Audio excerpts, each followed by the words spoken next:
Hello বন্ধুরা, আজকের dinner রূপচাঁদ মাছের ঝোল। তো আমি রূপচাঁদ মাছটা খুবই টাটকা ছিল, বাজার থেকে কিনে নিয়ে এসেছিলাম।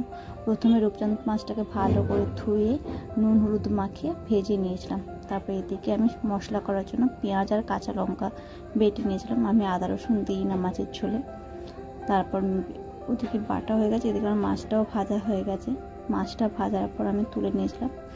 ওই তেলেই আমি জিরে ফোড়ন দিয়ে দিয়েছিলাম। জিরে ফোড়ন দেওয়ার তারপর আমি এদিকে শিলনোড়ায় যে পেঁয়াজ আর কাঁচা লঙ্কাটা বেটে রেখেছিলাম ওটাতে ভালো করে পেঁয়াজটাকে ভাজা ভাজা করে নিয়েছি।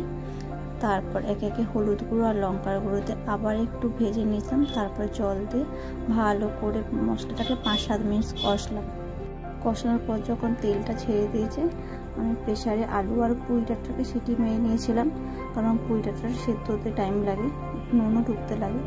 ভালো করে সিটি মেরে নিয়েছিলাম, দিয়ে ভালো করে ওই মশলায় কষে নিয়েছিলাম।